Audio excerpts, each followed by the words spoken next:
Shalom. First off, I want to give all praise, glory, and honor to Yahweh, Bahashem, Yahweh Shai, Bahashem, Rakakudash. Double honors to the apostles and the elders of Great Millstone. Salutations to the hopeful elect that are scattered throughout the four corners of the earth. And to all my brothers out here preaching this truth to you, I say Shalom. This is Amantazar from the Chicago camp, coming back at you again with another lesson entitled, I've saved up enough. I bought some land. So the other day, I was doing a class with a Edomite, and this particular Edomite wanted to uh, basically let me know how big he struck it in his investment game. Um, a few years ago, when we had that thing, he invested in it, even though he's like 100% opposed to it. Okay, so he invested into something that he was 100% against, all right, that was detrimental to human life. But he, because he's a covetous man, all right, he invested in it and it paid off big. So uh, he's explaining to me how in just a few short years, a couple more years, he'll go ahead and um, retire early, okay, because he can. He'll go ahead and retire early. He told me he bought some land and he's going to move, you know, and he's going to build on his land, and he's got it all planned out. He's got it all planned out. And so that, of course, everything we do, we filter through the scriptures, right? So we see Esau, all right, and we see their prosperity, and then we got a bag with holes in it, all right. But either way, you know, we're witness to all these things, and that's what this lesson is about. So go ahead and go with me to Luke 12 and 15. And this is Yahweh Shai speaking. And he said unto them, Take heed and beware of covetousness, for a man's life consisted not in the abundance of the things which he possesseth. And he spake a parable unto them, saying, The ground of a certain rich man brought forth plentifully. And he thought within himself, saying, What shall I do? Because I have no room where to bestow my fruits. And he said, This will I do. I will pull down my barns and build greater. There will I bestow all my fruits and my goods. And I will say to my soul, Soul, thou hast much goods laid up for many years. Take thine ease, eat, drink, and be merry. But the Most High said unto him, Thou fool, this night thy soul shall be required of thee. Then whose shall those things be which thou hast provided? So is he that layeth up treasure for himself and is not rich toward the Most High. Okay? All right, so this is a parable and an example, all right, of, hey, you don't know what tomorrow is going to bring, all right, but we do know that the wealth of the wicked is laid up for the just, okay? So whatever they have, they got to vomit it up.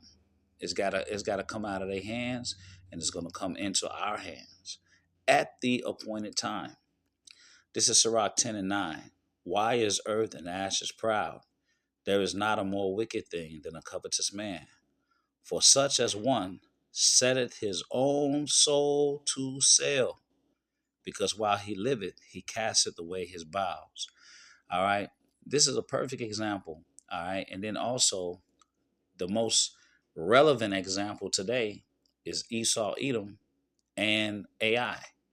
Although this man knows, okay, that AI could be the detriment of him, yet he's still moving forward with his AI plans.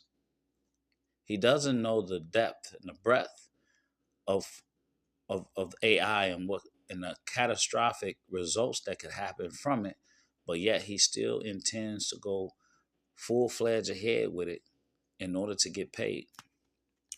This is Psalm 73 and 3. For I was envious at the foolish when I saw the prosperity of the wicked. For there are no bands in their death, but their strength is firm. They are not in trouble as other men, neither are they plagued like other men. Therefore, Pride compasseth them about as a chain. Violence covereth them as a garment. Their eyes stand out with fatness, and they have more than heart could wish. They are corrupt and speak wickedly concerning oppression. They speak loftily.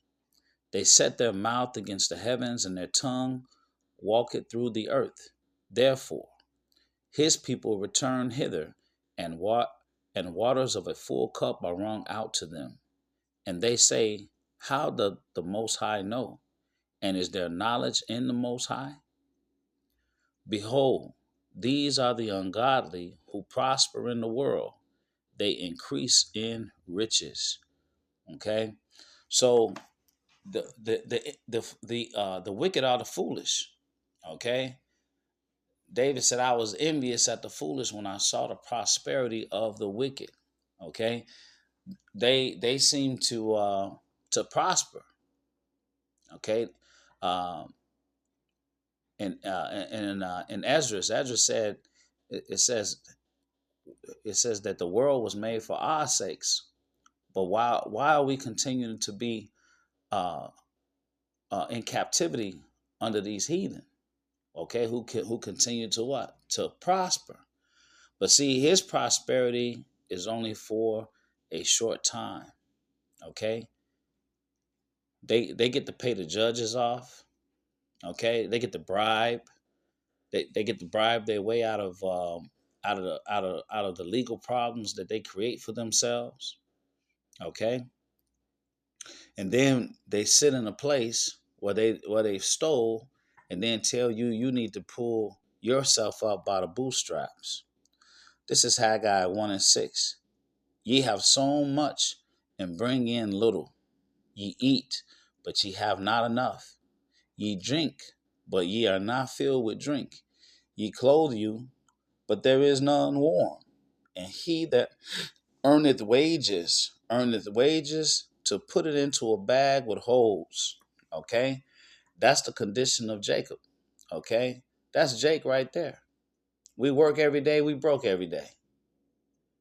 Every time you turn around, this devil then overtaxed us. Listen, you could pay for a house. Okay, you could spend 30 years for a house, and guess what? It ain't over because the taxes then went up. Okay, to the point where it's like you still paying a mortgage. When I was married to my first wife, I had a house, and we were paying $5,000 a year in property tax. Okay, so all these years later, that same house in that same neighborhood, those taxes are double.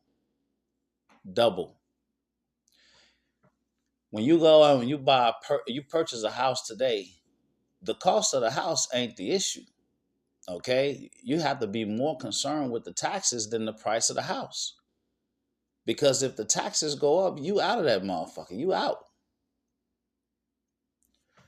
And that's why this kingdom is so perverse. All right, and needs to be destroyed. Okay, needs to be destroyed. This is Proverbs 11:4. Riches profit not in the day of wrath, but righteousness delivereth from death. The things that Esau Edom finds as important is not important at all. Okay, and it is better to be poor and righteous, all right, than to be rich and wicked. Job 20:15. He has swallowed down riches, and he shall vomit them up again. The Most High shall cast them out of his belly. All right. So, hey, he got to give it back one way or another. And in closing is Psalms 37:16. A little that a righteous man hath is better than the riches of many wicked.